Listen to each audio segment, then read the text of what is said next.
नमस्कार दोस्तों, मैं हूं परविंदर। दोस्तों, 2024 का चुनाव पूरा हो चुका है, लेकिन इसके बाद अब कई सवाल पैदा हो रहे हैं कि आखिरकार अब कांग्रेस पार्टी का क्या होगा। क्योंकि जिस तरीके से लगातार कांग्रेस पार्टी हरियाणा में चुनाव हार रही है, उसके बाद ये सवाल खड़ा हो गया है, क्या भूपेंद्र सिंह हुड्डा का राजनीतिक कैरियर जो है वो भी अब खत्म होने वाला है। क्या कांग्रेस पार्टी कभी हरियाणा में अपनी सरकार बना पाएगी, ये भी अपने आप में सवाल उठ रहा है। क्योंकि जिस तरीके से हरियाणा में एक लहर बनी थी, उस लहर को भी कांग्रेस पार्टी भुना नहीं पाई। इसके बाद कई सवाल खड़े हो रहे हैं और उन तमाम सवालों पर चर्चा करने के लिए हमारे साथ राजनीतिक मामलों के जानकार वीरेंद्र राठी हमारे साथ मौजूद हैं। राठी साहब, आपका कार्यक्रम में स्वागत है। आपका बहुत बहुत धन्यवाद। राठी साहब, चुनाव पूरा हो चुका है, लेकिन इसके बाद एक हंगामा कहें, एक हाहाकार कहें, वो कांग्रेस पार्टी के अंदर मचा हुआ, क्योंकि बीजेपी ने एक अप्रत्याशित जीत हासिल की है। लेकिन कांग्रेस पार्टी को उम्मीद थी, लेकिन उस उम्मीद के मुताबिक नतीजे सामने नहीं आए हैं। तो अब कांग्रेस पार्टी के सामने क्या विकल्प बचा है? कांग्रेस पार्टी के सामने जहाँ तक विकल्प की बात है, आज हमने बहुत से सीनियर नेताओं के बयान सुने। कम से कम एक ब्रेक तो 5-7 दिन के बाद कांग्रेस पार्टी के नेताओं के ऊपर लगा ही है कि ज़्यादा दोष वो ईवीएम को देना, कहीं न कहीं उनका जो क्रोध था ईवीएम के प्रति वो कम हुआ है। और दूसरा, प्रमुख रूप से हर नेता के मुख से एक बात निकलने लगी है कि भविष्य में हम और ऊर्जा के साथ आगे बढ़ेंगे और जनता से ज़्यादा जुड़ाव करेंगे और जनता की समस्याओं को उठाएंगे और फिर से संघर्ष करेंगे। अगर इस चीज़ के ऊपर ये पहले ध्यान दे लेते तो शायद इसी चुनाव में बात बन जाती। लेकिन अब समय बड़ा लंबा है, 5 साल का अरसा है, कोई छोटा अरसा नहीं है। पार्टियों के लिए कहने के तो सभी चीज़ें होती हैं, लेकिन 5 साल का संघर्ष का समय जो है वो काफ़ी लंबा समय है। तो लगातार पार्टी अगर संघर्ष करेगी तो क्यों नहीं वो अपना रास्ता तैयार कर सकती। लेकिन सबसे पहले जो हमने कल वीडियो के अंदर चर्चा की थी कि सबसे पहले कांग्रेस पार्टी ने 2 विशेष चीज़ों के ऊपर ध्यान देना पड़ेगा। एक तो गुटबाजी के ऊपर, और दूसरा किसी भी प्रकार से संगठन को फिर से अस्तित्व में लाना पड़ेगा। जब तक संगठन नहीं होगा, पार्टी को उभार पाना कहीं न कहीं मैं मुश्किल मानता हूँ। राठी साहब, अगर जिस तरीके जम्मू कश्मीर में नतीजे सामने आए, वहाँ पर कांग्रेस पार्टी चुप रही, लेकिन हरियाणा में उनके खिलाफ नतीजे आए तो यहाँ कहने लगे कि ईवीएम में गड़बड़ी है। तो जहाँ कांग्रेस के फेवर में नतीजे नहीं आते हैं, क्या वहीं गड़बड़ियाँ होती हैं सारी? देखो, मशीन की गड़बड़ियों के बारे में तो आप सीनियर IAS अधिकारी रहे हैं, खुद कांग्रेस के प्रत्याशी उचाना से ब्रजेंद्र सिंह जी मात्र 38 वोटों से चुनाव हारे हैं। उनका भी बयान ये आया था कि मैं इस सिस्टम में रहा हूँ कि मैं ईवीएम को दोषी नहीं मानता। तो वो तो सीधे रूप से इन्हीं के बड़े नेता ने ये कह करके उस चीज़ को नकार सा दिया है कि ईवीएम में कहीं गड़बड़ी हुई है।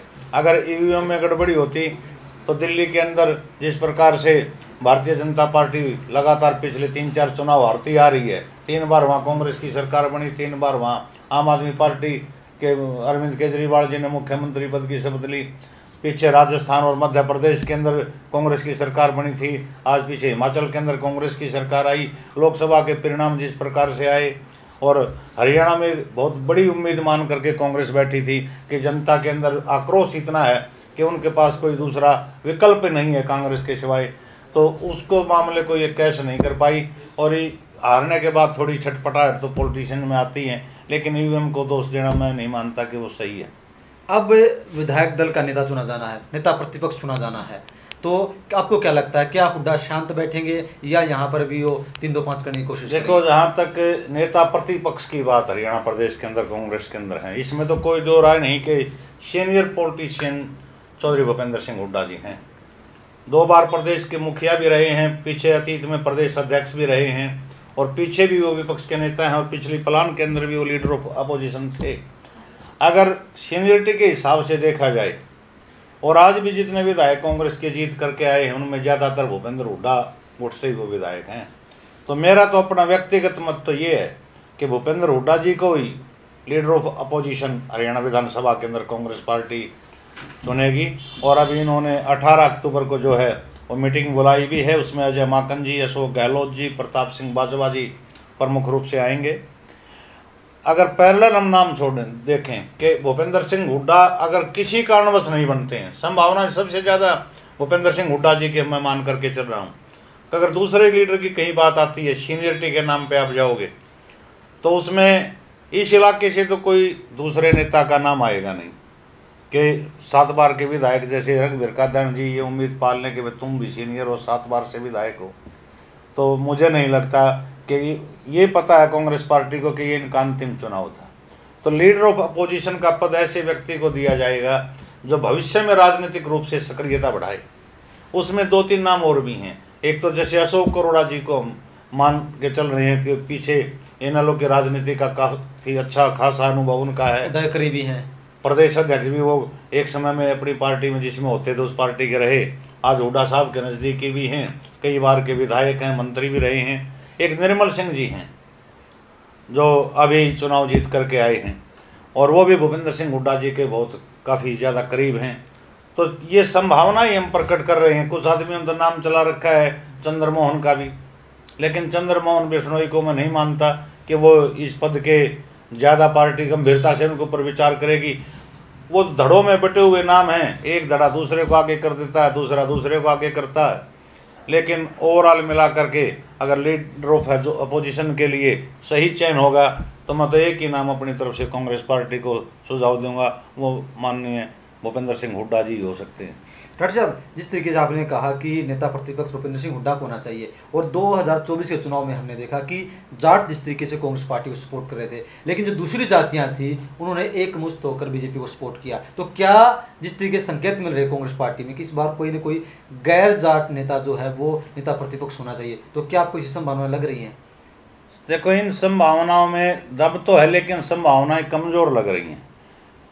एक तो आनंद फानन में इतना बड़ा फैसला पार्टी नहीं ले सकती कि उनको ये पता है कि कांग्रेस की जो सीटें आई हैं ना, कि उन सीटों में भूपेंद्र सिंह हुड्डा जी के ही ज़्यादा आदमी जीत करके आए हुए हैं, पहली बात। दूसरी बात, एक्सपीरियंस भी देखा जाता है कि सत्ता पक्ष को किस प्रकार से घेरा जा सकता है विधानसभा के अंदर और कौन घेर सकता है। जहाँ तक जातीय समीकरणों की आप बात करते हैं तो जातीय समीकरणों के लिए समय बहुत है। अभी कांग्रेस ने इस हार के भय से कह लो, थोड़े से डर से कह लो, इससे पहले बाहर निकलना है। और बाहर निकलने में एक परिपक्व नेता ही विधानसभा के अंदर अगर जनता के मुद्दे अच्छे ढंग से उठा सकता है, वो नेता भूपेंद्र सिंह हुड्डा जी हैं। समय आएगा, प्रदेश अध्यक्ष भी शायद बदली होंगे, उस समय जातिगत समीकरणों को देखा जा सकता है कि किस कास्ट से हम प्रदेश का अध्यक्ष चुने। उसके बाद ये तय हो सकता है कि विधानसभा में अगर नेता विपक्ष को बदलने की कोई बात आए तो वो चीज़ बाद की बात है। लेकिन आज वर्तमान परिस्थिति में मैं मान करके चलता हूँ कि ज़्यादा जातीय समीकरणों पे कांग्रेस पार्टी नहीं जाएगी। और कांग्रेस पार्टी ने अगर देखें तो जातीय समीकरण तो भिड़ाए थे कि बड़े नेता के रूप में और सीएम के रूप में भूपेंद्र सिंह हुड्डा जी को एक तरह से आगे किया हुआ था, और जातीय समीकरण के आधार पर ही उदयभान जी को प्रदेश अध्यक्ष बनाया गया था। तो इस प्रकार का ये जो निर्णय होगा वो भविष्य में जाकर के कुछ बदलाव हो सकता है, वर्तमान परिदृश्य में मुझे नहीं लगता। डॉक्टर साहब, 17 तारीख को बीजेपी का शपथ ग्रहण समारोह है, 18 तारीख को उन्होंने मीटिंग बुलाई, तो क्या ये एक सोची समझी रणनीति है? देखो, ये दोनों बातें हैं। सरकार नई बनी है, नए सरकार का गठन हुआ है, शपथ ग्रहण तो होना ही होना है। वो उन्होंने 2-3 तारीख इधर उधर करके वो 17 को कर दिया। तो कांग्रेस पार्टी ने भी अपना लीडर तो चुनना है सदन के अंदर, इन्होंने 18 को कर दिया।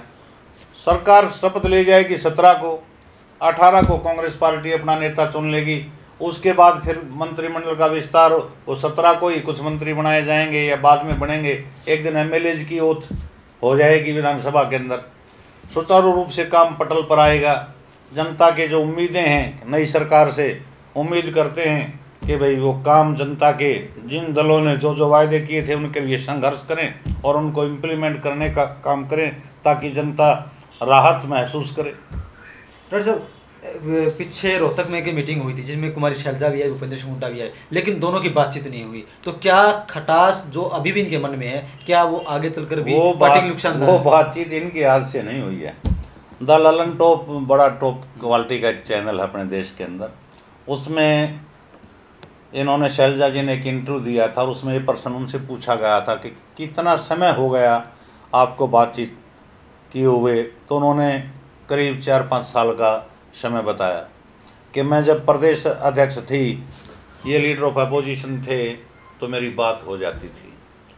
फिर एक आध बार बीच में हुई और अब उन्होंने स्वीकार किया कि काफ़ी लंबा समय हो गया। कल या परसों भी वो रोहतक किसी कोई घटना घटित हो गई थी किसी के घर, उसमें एक साथ बैठे थे हुड्डा साहब भी, कुमारी शैलजा जी भी, वहाँ भी उन्होंने एक दूसरे से बातचीत नहीं की। तो विरोध तो अंदर है, वो जनता के अंदर भी जग जाहिर है, सबको पता है। राहुल जी ने तो हाथ भी मिलवाया था इनका, लेकिन हाथ छूटते ही एक उस तरफ से स्टेज से उतर गए, एक उस तरफ से उतर गए। ये राजनीति है। राजनीति में राजनेता कहते कुछ है, दिखता कुछ है, होता कुछ और है। तो क्या जब ये सरकार चलेगी, 17 तारीख के बाद सरकार जब सुचारू रूप से अपना काम करेगी, तो क्या नेता प्रतिपक्ष का दायित्व निभाने में कांग्रेस को दिक्कतें आएंगी अगर यही चलता रहा? देखिए, उसमें दिक्कत नहीं है। अगर विपक्ष की हम बात करें तो विपक्ष कमजोर हालत में विधानसभा के अंदर नहीं पहुंचा। ये ठीक है, बहुमत का आंकड़ा भारतीय जनता पार्टी ने पाया, लेकिन कांग्रेस पार्टी भी कम सीट जीत करके नहीं आई है। मात्र 3 इंडिपेंडेंट, तीनों भाजपा के पास चले गए, 2 इनेलो के। वो प्रत्यक्ष और परोक्ष रूप से आपको पता है कि किस किस प्रकार की सेटिंगबाजी से वो दोनों सीटें निकली हैं। और जिस प्रकार से सिरसा सीट के ऊपर अब हसन चौटाला और भाजपा मिलकर के गोपाल कांडा की मदद कर रहे थे, तो यानी कि भाजपा की बी टीम के रूप में भी आज हम इन लोगों को कह सकते हैं उन 2 विधायकों की कहीं विशेष रूप से जरूरत पड़ेगी, और वो पड़ती रहती है। हरियाणा में विशेषकर पड़ती है जब राज्यसभा का चुनाव आता है। तो वो किस तरफ जाएंगे और अपना क्या पक्ष रखेंगे। एक सीट का चुनाव होगा तो निश्चित रूप से भाजपा का प्रत्याशी जीतेगा। इकट्ठा कर कभी 2 या 3 सीटें खाली हो गई, तब देखना पड़ेगा कि इन लोगों का रुख क्या रहेगा। और कांग्रेस कमज़ोर हालत में, विपक्ष की भूमिका में कम से कम कमज़ोर अगर कांग्रेस पड़ गई तो भविष्य खतरे में जा सकता है। लेकिन इस मौके को कम से कम कांग्रेस पार्टी का लीडर ऑफ अपोजिशन जो बनेगा और जो विधायक आज जीत करके आए हैं, विपक्ष में अपनी भूमिका को बड़े सशक्त और मजबूत तरीके से मैं मानता हूं कि कांग्रेस पार्टी उठाएगी। डॉक्टर साहब, भूपेंद्र सिंह हुड्डा ने तमाम रैलियों में एक बात कही थी कि भाई ये मेरा अंतिम चुनाव है, क्या मैं 2-2 हाथ कर लूँ? तो क्या इसके बाद जो गद्दी भूपेंद्र सिंह हुड्डा को मिली है, क्या वो दीपेंद्र हुड्डा को मिल पाएगी? क्या वो देखिए, वो तो बड़ी लंबी राजनीति की बात है। आज भूपेंद्र हुड्डा जी प्रदेश की राजनीति के अंदर सक्रिय जरूर हैं, लेकिन राजनीति आधिकारिक रूप से तो पार्लियामेंट की करते हैं, केंद्र की राजनीति करते हैं। अगर हुड्डा साहब, भूपेंद्र सिंह हुड्डा जी रिटायरमेंट की कभी घोषणा करेंगे तो पार्टी हाईकमान क्या फैसला लेगा कि दीपेंद्र का उपयोग उन्होंने देश की पार्लियामेंट के अंदर केंद्रीय राजनीति में कराना है या प्रदेश की राजनीति में करवाना है, वो तो भविष्य के गर्व की बात है। इसके ऊपर टिप्पणी शायद मैं मानता हूं कि अपना करना, मैं अनुचित टिप्पणी मानता हूं अगर हम ये कहें कि उस भूमिका उनको मिलेगी नहीं मिलेगी। लेकिन अतीत जो रहा है वो अनेक प्रकार की घटनाएं हरियाणा प्रदेश के अंदर घटित हुई। चौधरी भजन लाल जी सीएम रहे तो उस स्थिति उनके पुत्र नहीं पहुंच पाए उस स्टेज तक, चौधरी बंसी लाल का परिवार नहीं पहुंच पाया वहां तक। हाँ, चौधरी देवीलाल का परिवार जरूर वहां तक गया। आज भले ही बुरे दौर से गुजर रहा है। ओम प्रकाश चौटाला जी सीएम बने, अलग पार्टी थी, क्षेत्रीय पार्टी थी। राष्ट्रीय पार्टियों का सिलसिला थोड़ा सा हटके होता है क्षेत्रीय पार्टियों से, उसमें फैसला किस प्रकार का पार्टी हाईकमान करेगा वो एक अलग बात है। डॉक्टर साहब, लहर पूरी तरीके से कांग्रेस पार्टी के साथ थी, लेकिन परिणाम दूसरी तरीके से आए। तो क्या आपको लगता है कि जो आपसी गुटबाजी थी या जो भी कारण रहे हों कांग्रेस पार्टी चुनाव हारने के, तो क्या उससे कांग्रेस पार्टी कोई सबक लेगी इन चुनावों से? देखो, अब भी सबक नहीं लेगी तो सबक लेगी कब? हमने कल भी एक वीडियो के अंदर ये चर्चा किया और चैनलों के ऊपर भी बहुत सी इस प्रकार से मंथन की बातें चली हैं और पार्टियों ने भी कहा है कि हम आत्म मंथन करेंगे। जीतने वाले तो ये मंथन करेंगे कि हम जहाँ से हारे वहाँ से हारे क्यों, और कांग्रेस मंथन करेगी हमारी सरकार क्यों नहीं आई। लेकिन कितना गहराई से मंथन होता है, ये शब्दबाण होते हैं राजनीतिक दलों के। मंथन कोई ज़्यादा गहराई से होता नहीं है, क्योंकि पीछे दोनों पार्टियां कह रही थी हम सर्वे के आधार पर टिकट देंगे, और लोकसभा के हमने सर्वे के आधार पर टिकट दी। विधानसभा के अंदर मैं कह सकता हूं कि किसी पार्टी ने सर्वे के आधार पर टिकट नहीं दिया। इंटरनल सर्वे जो करवाए थे, ऐसे ऐसे कैंडिडेट, कम से कम 10-12 कैंडिडेटों से तो आप भी परिचित हैं, जो 2 दिन पहले पार्टियों में गए हैं और टिकट उनको मिला है, तो वो तो सर्वे की दौड़ में भी शामिल नहीं थे, ना रायशुमारी में शामिल थे। जिस प्रकार से कांग्रेस ने उनके साक्षात्कार के लिए दिल्ली बुलाया, 21-21 हज़ार रुपये का फार्म के साथ फीस ली आवेदन के साथ, तो ये चीज़ें धरी की धरी रह गई।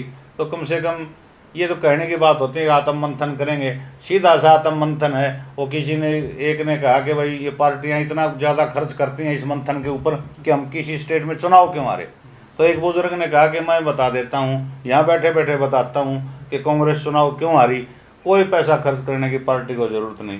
बोले जी क्यों हारी? कि जनता ने उसको वोट नहीं दिया, इसलिए हारी। तो सीधी सी बात तो ये है, वोट पाने का तरीका ढूंढो। और पीछे की बात तो मैं खूब पता है कि एक दूसरे की टांग खिंचाई चल रही थी, उससे नुकसान हुआ है पार्टी को।